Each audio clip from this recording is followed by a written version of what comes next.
नमस्कार दोस्तों, हमारे YouTube चैनल पर एक बार फिर आपका स्वागत है। आज मैं आपके लिए एमपीटेट वर्ग 2 का प्रीवियस ईयर क्वेश्चन पेपर लेकर आया हूं। जैसा कि आप यहां पर देख रहे हैं, 24 फरवरी 2019 सेकंड शिफ्ट का ये पेपर है। इसके पहले मैं आपको 24 फरवरी की फर्स्ट शिफ्ट का पेपर सॉल्व करा चुका हूं। तो अगर आपने फर्स्ट शिफ्ट का पेपर नहीं देखा है तो आप उसे जाकर देख सकते हैं। डिस्क्रिप्शन में मैं आपको लिंक दे दूंगा। यहाँ पर हम बात करेंगे सिर्फ कैलकुलेशन वाले प्रश्नों पर। 2019 के इस एग्जाम में जो प्रश्न आपसे पूछे गए हैं, 2023 के एग्जाम में सेम कॉन्सेप्ट पर बहुत सारे प्रश्न आपको देखने मिल सकते हैं। क्योंकि 2019 के एग्जाम में सब्जेक्ट वाइज अगर हम बात करें तो सब्जेक्ट वाइज मात्र 60 प्रश्न पूछे जा रहे थे, लेकिन इस बार इन्होंने पैटर्न को बदलकर 120 प्रश्न आपके सब्जेक्ट वाइज कर दिए हैं। तो 60 प्रश्न में जो आपके कॉन्सेप्ट पूछे गए थे उन पर आधारित सेम क्वेश्चन आपको मिल सकते हैं। सिर्फ आपकी वैल्यू चेंज होगी और कुछ क्वेश्चन आपके यहाँ पर नए भी बनाए जाएंगे, लेकिन यहाँ पर रिपीट होने की संभावना बहुत ज़्यादा है। तो आप सभी लोग previous year question paper solve करके जरूर जाएं, क्योंकि उनसे मिलते जुलते क्वेश्चन आपको मिल सकते हैं। तो यहाँ पर मैं आपको क्वेश्चन सॉल्व कराने के साथ साथ कुछ नए कॉन्सेप्ट भी बताने वाला हूँ, जिससे आगे चल के जो आपका एग्जाम आने वाला है उसमें आपकी हेल्प हो सके। तो एक एक करके आप सभी को समझने का प्रयास करें और प्रॉपर आप नोट्स बनाते चलें, जो भी चीज़ आपको अच्छी लगे। तो चलिए एक एक करके हम स्टार्ट करते हैं। सबसे पहला प्रश्न पूछा गया था, एक किसान 200 मीटर भुजा के समषटभुज आकार वाले भूखंड में बाड़ लगाना चाहता है। इसके लिए आवश्यक रस्सी की कुल लंबाई कितनी है? तो यहाँ पर समषटभुज आकार की बात की गई है, यानी कि समषटभुज का मतलब होता है 6 समान भुजाओं वाले आकार की। तो यहाँ पर समषटभुज कैसे बनेगा? जिसकी 6 भुजाएं समान हो।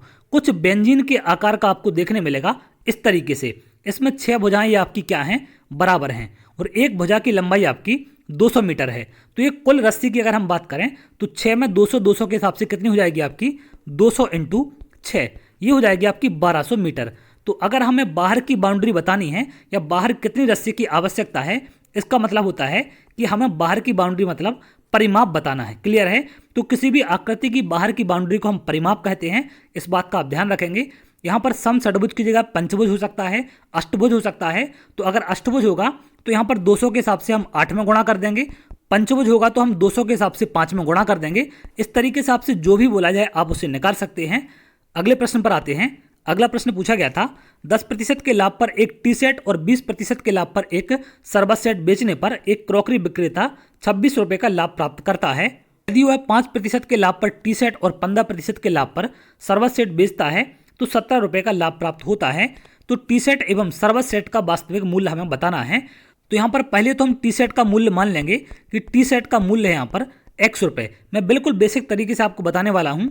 अगर हम बात करें शरबत सेट की तो शरबत सेट का मूल्य हम मान लेंगे 22 रुपये।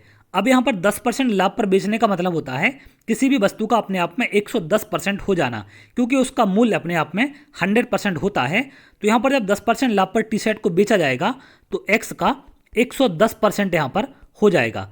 और यहाँ पर जो आपका शरबत सेट है इसको 20% के लाभ पर बेचा गया है, यानी कि 22 का 120%।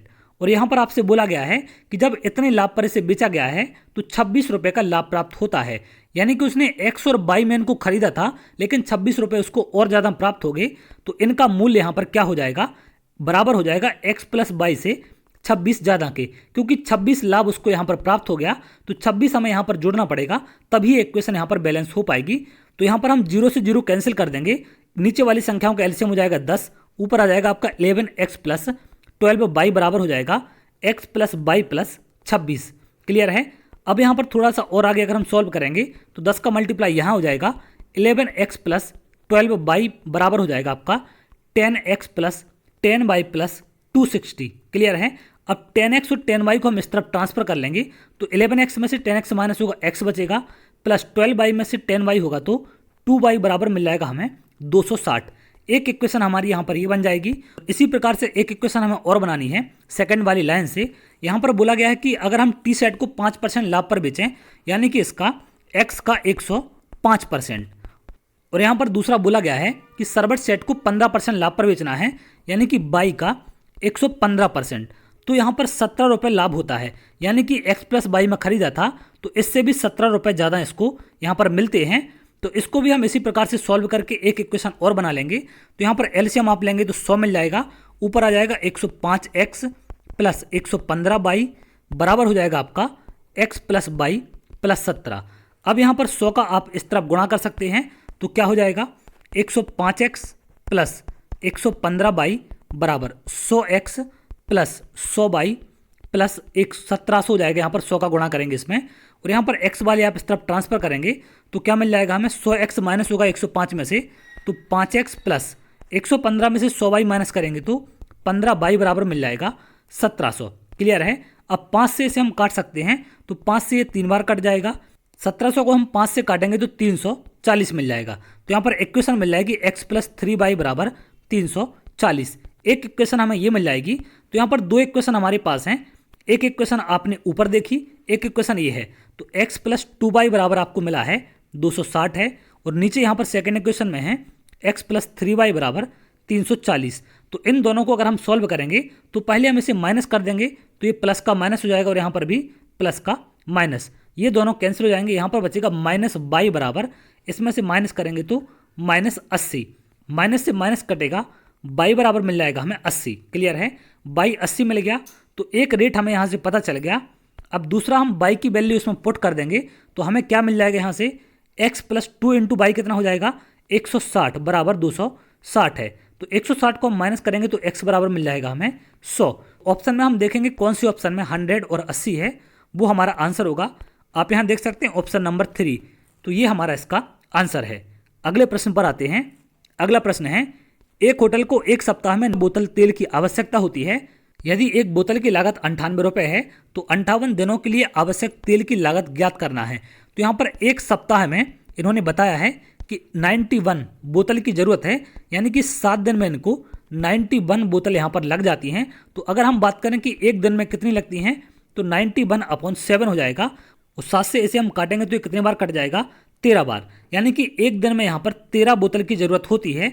तो हमें बताना कि 58 दिन में कितने की होगी, और एक दिन में 13 बोतल लगती हैं तो 58 दिन की अगर हम बात करें तो यहाँ पर लग जाएंगी आपकी 13 गुणित 58, इतनी बोतल आपको टोटल लगेंगी। एक बोतल 98 रुपये की है तो इतनी बोतल कितने की हो जाएंगी, इंटू 98 का इसमें और गुणा कर देंगे तो इसे गुणा करके आप देख सकते हैं जो भी इनमें से ऑप्शन आएगा वो हमारा आंसर हो जाएगा। अगले प्रश्न पर आते हैं। अगला प्रश्न यहाँ पर दिया गया है -53 प्लस, यहाँ पर एक खाली स्थान है, बराबर 53। तो -53 में हम ऐसा क्या जोड़ें कि +53 हो जाए।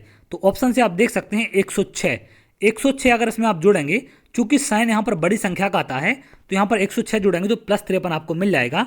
तो इसी ऑप्शन से आपका चेक हो जाएगा, क्योंकि बाकी में 106 नहीं है, तो ये वाला आपका आंसर है। अगले प्रश्न पर आते हैं। अगला है, यदि एक सम अष्टभुज का परिमाप 320 सेंटीमीटर है तो इसकी एक भुजा की लंबाई क्या होगी। अब यहाँ पर सम अष्टभुज की बात की गई है, यानी कि 8 भुजा की बात की गई है, तो इनका परिमाप कितना है, 320 है। 8 भुजाओं को जोड़कर 320 बना है, तो एक भुजा की लंबाई क्या होगी, 320 को हम 8 से भाग करेंगे तो हमें मिल जाएगा यहाँ पर 40 सेंटीमीटर यहाँ पर एक भुजा की लंबाई है। तो इस तरीके से आप निकाल सकते हैं। अगले प्रश्न पर आते हैं। निम्नलिखित में से कौन सा परिणाम के रूप में एक पूर्ण संख्या देगा। पूर्ण संख्या यानी कि होल नंबर। सबसे पहले तो आपको यहाँ पर यह पता होना चाहिए कि होल नंबर क्या होते हैं या पूर्ण संख्याएं क्या होती हैं। पूर्ण संख्याओं की शुरुआत आपकी 0 से होती है, 0 1 2 3 4 इस तरीके से बढ़ती जाती हैं इनफाइनाइट तक। क्लियर है, ये आपकी पूर्ण संख्याएं हैं। अगर इनको आप सॉल्व करेंगे तो पहले ऑप्शन में क्या मिलेगा आपको, 4, दूसरे में मिलेगा अगर आप इसे सॉल्व करेंगे 1.2, तीसरे में मिलेगा आपको 0, चौथे में मिलेगा आप देख सकते हैं -2। तो यहाँ पर अगर हम बात करें पूर्ण संख्याओं की, तो पूर्ण संख्याओं में दशमलव संख्याएं शामिल नहीं होती हैं और ऋणात्मक संख्याएं शामिल नहीं होती हैं, क्योंकि पूर्ण संख्याओं की शुरुआत 0 से होती है। तो यहाँ पर ऑप्शन 1 और ऑप्शन 3 हमारा आंसर होगा। ये कौन से ऑप्शन में है, यहाँ पर आप देख सकते हैं ऑप्शन नंबर 4 में है 1 एवं 3। तो ये हमारा आंसर है। पूर्ण संख्याएं आप ध्यान रखेंगे 0 से शुरुआत होती है।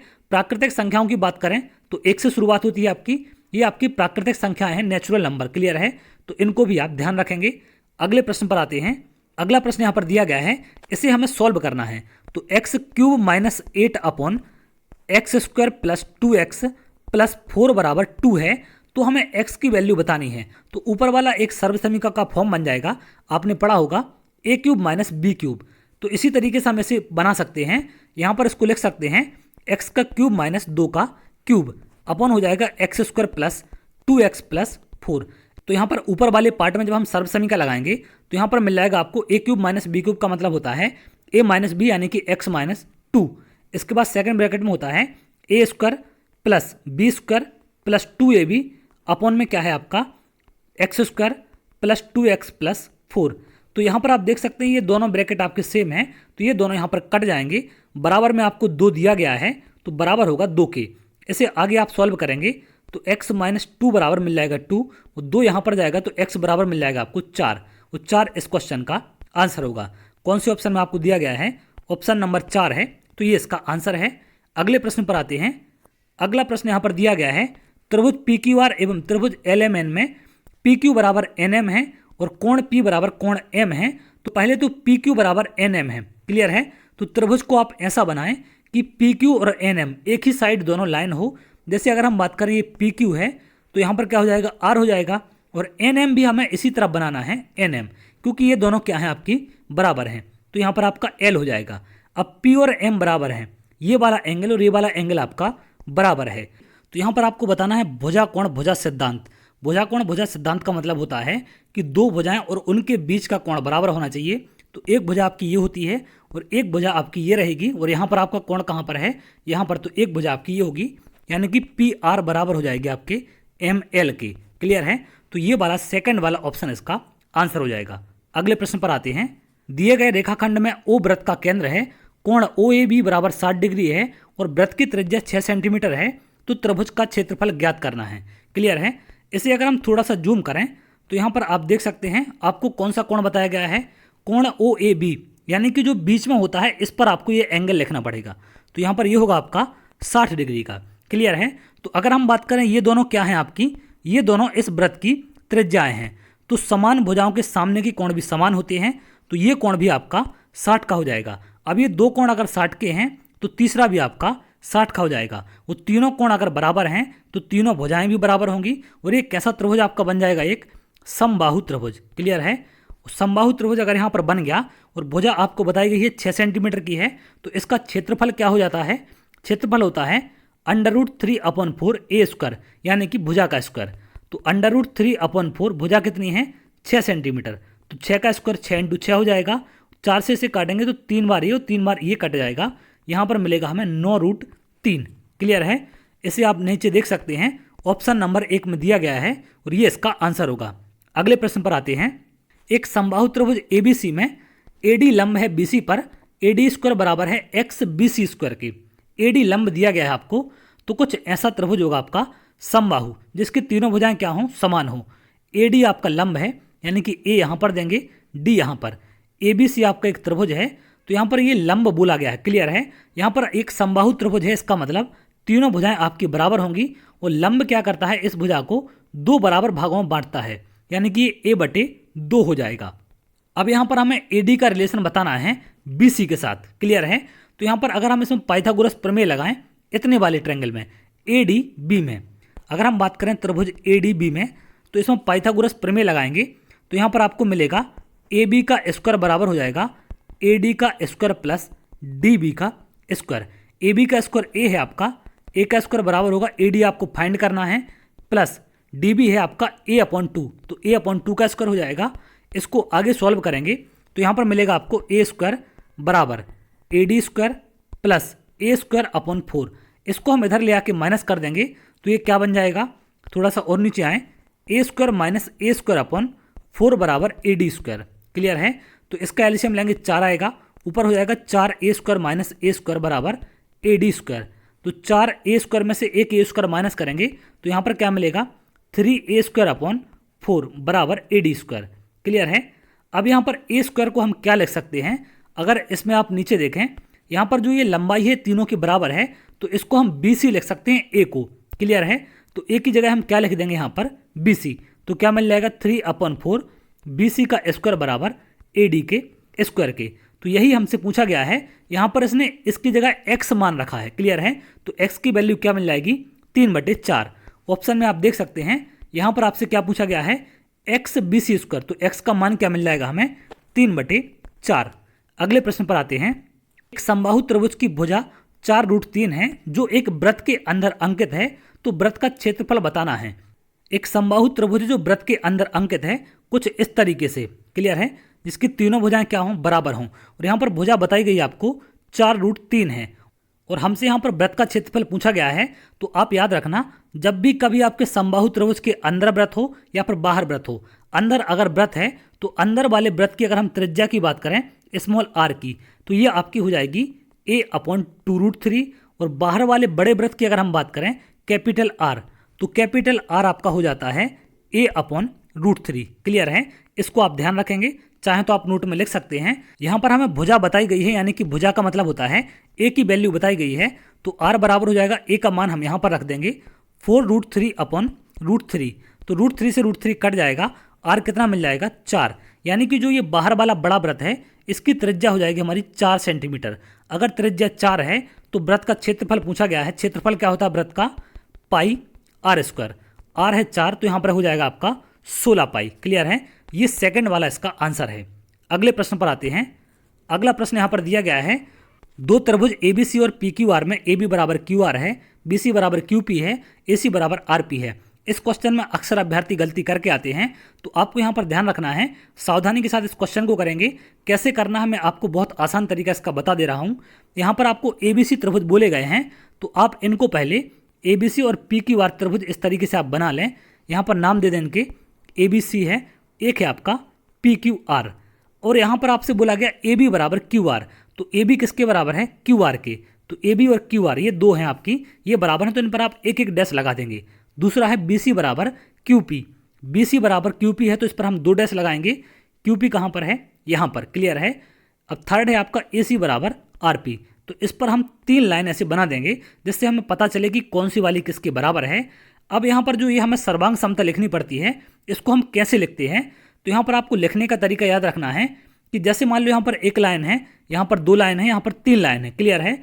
तो आप 1 से 2 पर जाएंगे, फिर 2 से 3 पर, इस डायरेक्शन में आप चलेंगे, तो यहाँ पर कौन सा त्रिभुज मिल जाएगा हमें, A B पर आएंगे, फिर C पर आएंगे। इसी प्रकार से आपको यहाँ पर जाना है 1 से 2 की तरफ और 2 से 3 की तरफ। तो 1 से 2 कहाँ मिलेगा, इसमें ऐसा आएंगे, उसके बाद आप ऐसा जाएंगे, फिर आप ऐसे आएंगे। क्लियर है? तो यहाँ पर क्या मिल जाएगा हमें, RQP, और ये क्या हो जाएंगे आपके एक दूसरे के सर्वांग सम। तो ABC हो जाएगा आपके RQP के। ABC RQP कहाँ पर है, यहाँ पर है। तो ये हमें आंसर करना है। तो इस तरीके से हमें ऐसे प्रश्नों को सॉल्व करना है। मैंने आपको आसान तरीका बता दिया है। पहले आप जो बराबर हैं, अगर AB बराबर QR के है तो उस पर 1 लाइन बना दें, इस पर 2 बना दें, इस पर आप 3 बना दें, और 1 से 2 की तरफ, 2 से 3 की तरफ आप जाके ABC नाम लिखते जाएं। उसी प्रकार से आपको सेकंड फिगर में करना है। पहले 1 पर जाएंगे, फिर 2 की तरफ, फिर 3 की तरफ, और इस डायरेक्शन में जाके आप इसका नाम यहाँ पर लिख देंगे, तो आंसर आपका सही हो जाएगा। अगले प्रश्न पर आते हैं। अगला प्रश्न दिया गया है, एक थाली में 30 लड्डू हैं, अनिल ने n/2 लड्डू ले लिए, यदि 10 लड्डू शेष रह गए हैं तो सुमेलित समीकरण का चयन करें। तो देखिए 30 कुल आपके लड्डू हैं और n/2 आपके अनिल ने ले लिए हैं, तो इसमें से n/2 को अगर हम माइनस कर देंगे तो जितने आपके बचेंगे वो शेष होंगे। उस शेष यहाँ पर दिया गया आपके 10 हैं, तो ये हमारा यहाँ पर समीकरण हो जाएगा। समीकरण के लिए आप देख सकते हैं ऑप्शन नंबर 4 में ये दिया गया है और यही इसका आंसर है। अगले प्रश्न पर आते हैं। अगला प्रश्न बोला गया है, ABCD एक समलंब है जिसमें AB पैरेलल है DC के, यदि त्रिभुज ABD का क्षेत्रफल 24 सेंटीमीटर स्क्वायर है तथा AB बराबर 8 सेंटीमीटर है, तो ABC की संगत भुजा AB की ऊंचाई आपको बतानी है, कितनी है।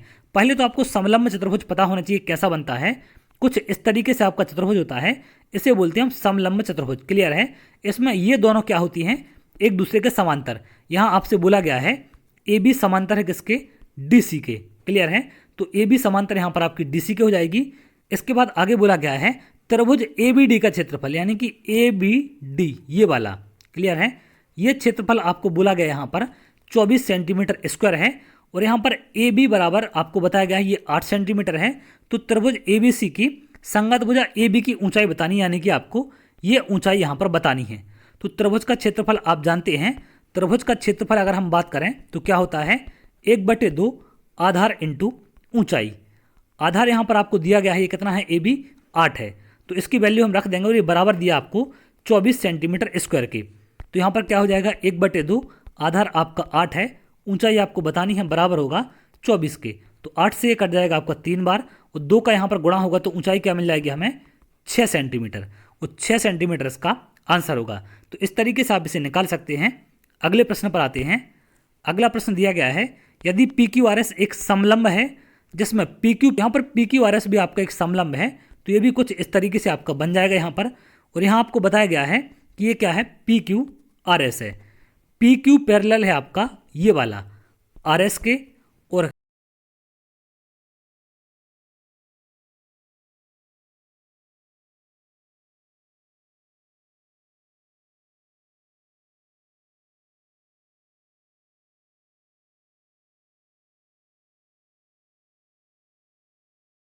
तो ऊपर वाले कोण बराबर होते हैं और नीचे वाले कोण बराबर होते हैं, यानी कि कोण P बराबर होगा कोण Q के और कोण S बराबर होगा कोण R के।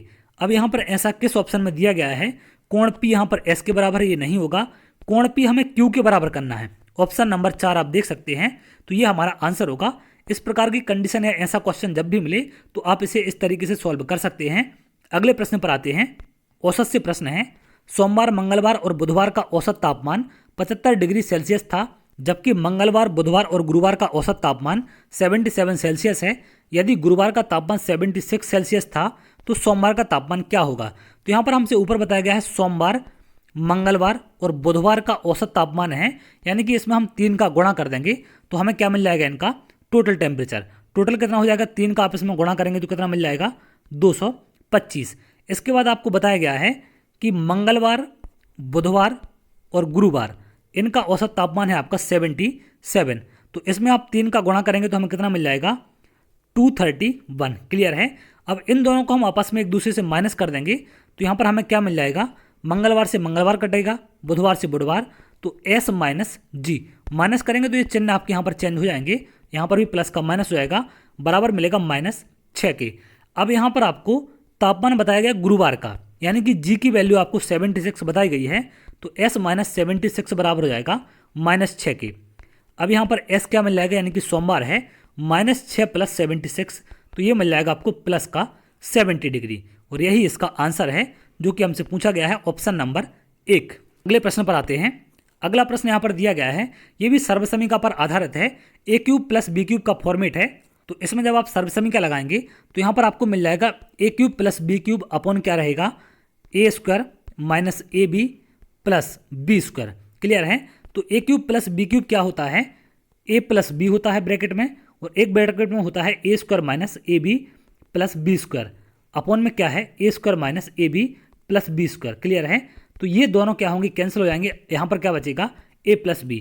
a की वैल्यू आपको यहाँ पर बताई गई है 113 है, और b की वैल्यू है 279। तो इसे सॉल्व करेंगे, आप जोड़ेंगे तो आंसर मिल जाएगा आपको 392। क्लियर है। इस तरीके से आप इक्वेशन लगाकर डायरेक्ट सॉल्व कर सकते हैं। अगले प्रश्न पर आते हैं। अगला है, 6 से विभाजित होने वाली संख्या का चयन करें। तो देखिए 6 का भाज्यता नियम होता है, जो संख्या 2 से और 3 से विभाजित होगी वही संख्या आपकी 6 से होगी। तो पहले तो आपको 2 से चेक कर लें, इसके पीछे 1 है तो ये नहीं होगी, ये 3 संख्याएं आपकी 2 से होंगी। अब इनमें 3 से विभाजित का नियम क्या होता है, जिनके अंकों का योग 3 से विभाजित हो। जैसे पहले का अगर हम देखें, 8 × 4 = 12 और 3 कितना है, 15 है, ये बिल्कुल 3 से विभाजित है। बाकी ये 3 से विभाजित आपकी नहीं होंगी, तो इसका आंसर हो जाएगा आपका सेकंड वाला। क्लियर है। इस तरीके से आप इसे निकाल सकते हैं। अगर 12 की बात करें तो 12 3 से और 4 से विभाजित होना चाहिए, तो आप 12 का आंसर लगा सकते हैं। इस प्रकार से आप इसे बना सकते हैं। ऐसे आपका 15 से बनता है। ये आगे चल के आपसे पूछे जा सकते हैं।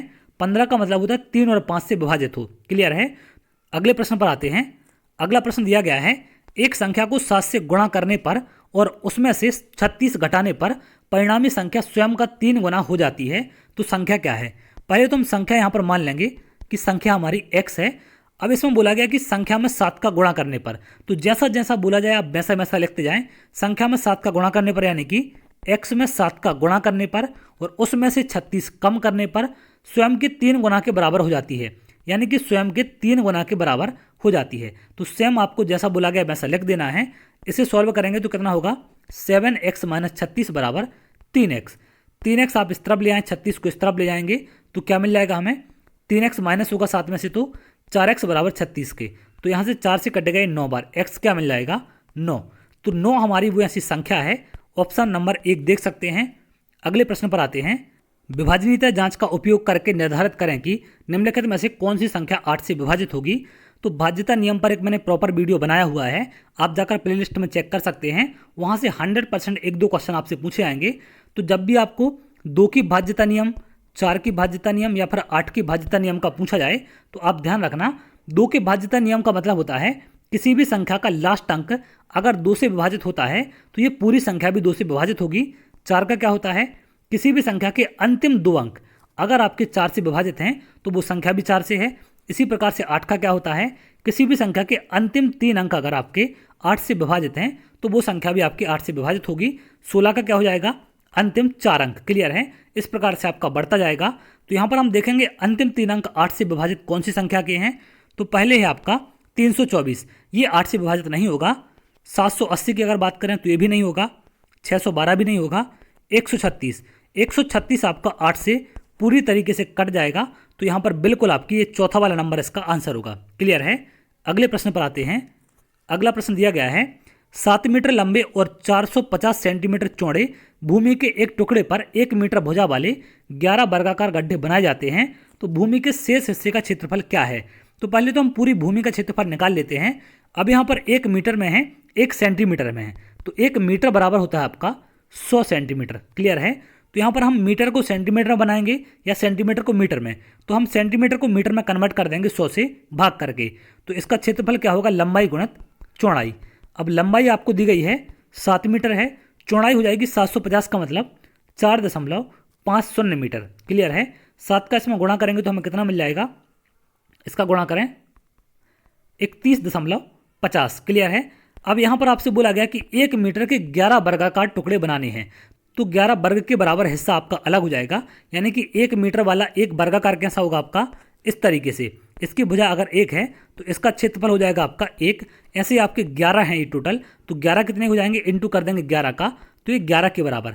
अब हमें शेष बताना है, कुल हमारा इतना है और यहाँ पर 11 के आपके गड्ढे हो चुके हैं, तो शेष कितना होगा, 31.50 में से आप माइनस करेंगे 11 तो मिल जाएगा हमें 20.50, यानी कि थर्ड वाला ऑप्शन इसका आंसर होगा। अगले प्रश्न पर आते हैं। अगला दिया गया है 99,999 की परवर्ती संख्या क्या होगी। तो 2 प्रकार की संख्याएं पूछी जाती है आपसे, एक होती है आपकी परवर्ती और एक होती है आपकी पूर्ववर्ती। क्लियर है, इन दोनों के बारे में आप याद रखेंगे। इसको बोलते हैं इंग्लिश में सक्सेसर परवर्ती को, और पूर्ववर्ती को बोलते हैं आप प्रीडिसीजर। क्लियर, दोनों को आप ध्यान रखेंगे। परवर्ती का मतलब होता है एक आगे वाली संख्या, पूर्ववर्ती का मतलब होता है एक पीछे वाली। जैसे अगर आपसे बोला जाए कि 5 है तो 5 की परवर्ती संख्या बताएं तो आप क्या बताएंगे, एक आगे वाली यानी 6 होगी, पूर्ववर्ती पूछा जाए तो एक पीछे वाली यानी कि 4 होगी। क्लियर है, तो कोई भी संख्या की आपसे परवर्ती पूर्ववर्ती पूछ सकता है, तो पूर्ववर्ती भी आप यहाँ पर ध्यान रखेंगे। 99,999 की परवर्ती बताना, यानी कि इसमें आपको 1 प्लस कर देना है, तो क्या हो जाएगा आपका 1 लाख। क्लियर, तो ये इसका आंसर है। अगर हमसे यहाँ पर पूछा जाता पूर्ववर्ती क्या है, तो इसमें से हम 1 माइनस करते तो ये वाला हमें थर्ड वाला इसका आंसर मिल जाता। अगले प्रश्न पर आते हैं। अगला प्रश्न यहाँ पर दिया गया है -123 + 132। तो आप जानते हैं कि जो संख्या बड़ी होती है उसका चिन्ह आता है। 132 आपकी बड़ी है तो +9 यहाँ पर बच जाएगा। 132 में से आप 123 को माइनस करेंगे तो आंसर इसका चौथा होगा। अगले प्रश्न पर आते हैं। ABC एक समद्विबाहु त्रिभुज है जिसमें AB बराबर 7 है और BC बराबर 13 है, तो कितने त्रिभुज ऐसे आपके संभव हो सकते हैं, ये आपको यहाँ पर बताना है। क्लियर है, समद्विबाहु त्रिभुज का मतलब क्या होता है, जिसकी 2 भुजाएं समान हो, यानी कि कुछ इस तरीके से आपका त्रिभुज होना चाहिए जिसकी 2 भुजाएं क्या हों, समान हों। अब यहाँ पर बोला गया कि एक भुजा आपकी क्या है, 7 सेंटीमीटर है। क्लियर है, तो एक भुजा 7 सेंटीमीटर है, कौन सी, AB। इनके अगर हम नाम दे दें ABC, तो AB अगर आपकी 7 सेंटीमीटर हो, BC आपकी 13 सेंटीमीटर है। एक कंडीशन तो आपकी ये हो सकती है कि ये वाली भी आपकी 7 हो जाए, तो एक त्रिभुज आपका ये बन जाएगा। और दूसरा आपकी कंडीशन क्या हो सकती है कि यहाँ पर आपको बोला गया है AB है आपकी 7 और BC है आपकी 13, ABC, तो ये आपकी यहाँ पर 7 है, ये आपकी यहाँ पर 13 है, तो इसको भी अगर आप 13 मान लें तो ये भी आपका क्या बन जाएगा, एक समद्विबाहु त्रिभुज। तो यहाँ पर AC और BC आपकी बराबर हो जाएंगी, तो जिस त्रिभुज की 2 भुजाएं बराबर हों वो आपका समद्विबाहु त्रिभुज होता है। तो अगर AB 7 है और BC 13 है तो एक त्रिभुज तो आपका ये बन सकता है और एक आपका ये बन सकता है। तो कुल कितने त्रिभुज यहाँ पर बन सकते हैं आपके, 2। ऑप्शन नंबर 1 इसका आंसर होगा। अगले प्रश्न पर आते हैं। अगला दिया गया है, उस वर्ग का क्षेत्रफल खाली स्थान होगा जिसे 6 सेंटीमीटर त्रिज्या वाले एक वृत्त के अंतर्गत उत्कीर्ण किया जा सकता है। जो 6 सेंटीमीटर वाले त्रिज्या का एक आपका वृत्त है, इसके अंदर एक आपने वर्ग बनाया है। क्लियर है, वर्ग कैसा होता है, जिसकी चारों भुजाएं क्या हों, बराबर हों। क्लियर है, वो वर्ग का ये विकर्ण यहाँ से गुजरता है, त्रिज्या आपको 6 दी गई है, तो 6 और 6 को मिलाकर आपका ये विकर्ण कितना हो जाएगा, 12 का। तो वर्ग का विकर्ण आपको 12 मिल गया है। अगर भुजा हम वर्ग की ए मान लें तो चारों भुजाएं बराबर होती हैं, तो ये क्या होंगी आपकी ए बन जाएगी। क्लियर है। अब यहाँ पर अगर आप आगे सॉल्व करेंगे तो ये आपका 90 डिग्री होता है। तो इस वाले ट्रायंगल में आप पाइथागोरस लगा सकते हैं ए बी सी में। क्लियर। तो हमें क्या मिल जाएगा, बी सी का स्क्वायर बराबर मिल जाएगा ए सी का स्क्वायर प्लस ए बी का स्क्वायर। अब ए सी और ए बी बराबर हैं आपके, तो बी सी कितना है आपका 12 का स्क्वायर, 6 और 6 बी सी 12 हो जाएगा, बराबर होगा ए का स्क्वायर प्लस ए का स्क्वायर। तो यहाँ पर आगे आप सॉल्व करेंगे तो 144 बराबर क्या हो जाएगा 2 का स्क्वायर, 2 से कटेगा ये 72 बार। तो ए स्क्वायर हमें क्या मिल गया, यहाँ से ए स्क्वायर मिल गया हमें 72। हमसे पूछा क्या गया है, यहाँ पर पूछा गया हमसे कि उसका क्षेत्रफल, वर्ग का क्षेत्रफल बताना है। तो वर्ग की भुजा ए है तो वर्ग का क्षेत्रफल क्या होता है ए स्क्वायर, जो कि हमें यहाँ पर मिल चुका है। नीचे आप देख सकते हैं ए स्क्वायर बराबर है आपका 72। तो यही इसका आंसर हो जाएगा, ऑप्शन नंबर 2 इसका आंसर है। अगले प्रश्न पर आते हैं। अगला दिया गया है, यदि एक कोण संपूरक स्वयं के बराबर है तो कोण ज्ञात करना है। अब दो प्रकार के कोण होते हैं आपके, एक होता है आपका पूरक और एक होता है आपका संपूरक। पूरक का मतलब होता है कोई भी दो एंगल अल्फा प्लस बीटा का योग कितना होना चाहिए 90 डिग्री। संपूरक का मतलब होता है अल्फा प्लस बीटा बराबर होना चाहिए 180 डिग्री। यहाँ पर बोला गया है कि एक कोण का संपूरक स्वयं के बराबर है, यानी कि अल्फा और बीटा दोनों बराबर हैं। संपूरक की बात की गई तो दोनों का योग कितना है 180 होगा। दोनों अगर बराबर हैं तो ये दोनों क्या होंगे आपके 90 डिग्री के होंगे। तो कोण हमारा यहाँ पर 90 डिग्री है, 90 डिग्री को हम क्या बोलते हैं समकोण। तो सेकंड नंबर का आंसर हमारा हो जाएगा। अगले प्रश्न पर आते हैं। अगला दिया गया है, एक गायन प्रतियोगिता में 15 प्रतिभागियों को दिए गए अंक, अधिकतम 60 अंक, ये अंक यहाँ पर दिए गए हैं। उपरोक्त आंकड़े का बहुलक कितना है। तो देखिए बहुलक का मतलब होता है जो ज्यादा बार आए, जो संख्या क्या हो ज्यादा बार आए। तो इनमें हम देखेंगे कि कौन सी संख्या ज्यादा बार आई है। तो पहले यहाँ पर आप देख सकते हैं कौन सा ज्यादा आपको दिख रहा है। तो मुझे 46 इसमें ज्यादा दिख रहा है, एक बार ये है एक बार ये है, और यहाँ पर 2 बार आपका ये आया है। तो कुल 4 बार आपका 46 है, और 40 से ज़्यादा कोई भी संख्या नहीं आई है। तो जो ज़्यादा बार आएगा वही हमारा बहुलक है। तो बहुलक क्या हो जाएगा 40। किसी भी प्रकार के क्वेश्चन में जो ज़्यादा बार आएगा वो हमारा बहुलक होता है। जैसे अगर आपको बोला जाए 2 3 3 4 में बहुलक क्या है, तो 3 ज़्यादा बार आया है 2 बार, तो बहुलक क्या हो जाएगा हमारा 3 होगा।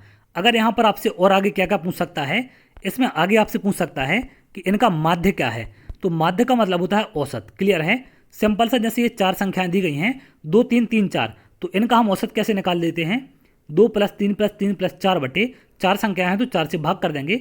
ऐसे इन सब का योग बटे जितनी संख्या 15 संख्या है तो 15 का हम भाग कर देंगे। आगे आपसे क्या पूछ सकता है, अगला आपसे पूछ सकता है माध्यिका क्या है। माध्यिका का मतलब होता है बीच वाली संख्या, अगर हम उचित क्रम में जमाएं तो। क्लियर है। जैसे अगर यहाँ पर संख्याएं आपको दी जाती 2 5 1 3 7 इस प्रकार से संख्याएं देते, तो इसे हम उचित क्रम में कैसे जमाएंगे। सबसे पहले छोटी संख्या, फिर 2 आएगा, फिर 3 आएगा, फिर 5 आएगा, फिर 7 आएगा। अब इनमें बीच में कौन सी आती है, 2 यहाँ छोड़ दें 2 यहाँ छोड़ दें, तो इनके बीच की जो संख्या है वो हमारी माध्यिका होती है। तो माध्य, माध्यिका और बहुलक तीनों चीज़ें आगे एग्जाम में आपसे पूछी जा सकती हैं, तो इनको आप ध्यान रखेंगे। इनको चाहें तो आप लिख सकते हैं। सांख्यिकी के ऊपर पूरा टॉपिक मैंने एक बनाया है, तो आप उस वीडियो को देख सकते हैं। उसमें बहुत सारी चीज़ें आपको मिल जाएंगी। परास क्या होता है, रेंज क्या होती है, वो सारी चीज़ उसमें मैंने आपको डिस्कस की हैं। तो वहाँ पर आप उसे जरूर देखें। डिस्क्रिप्शन में मैं आपको लिंक दे दूंगा, तो वहाँ पर जाकर आप उसे देख सकते हैं। अगले प्रश्न पर आते हैं। अगला प्रश्न है, भारतीय सांख्यिकी के जनक कौन है। ये बहुत ही फेमस क्वेश्चन है, तो ये आपको पता होना चाहिए। पीसी महालनोबिस कौन है, भारतीय सांख्यिकी के जनक हैं। अगले प्रश्न पर आते हैं।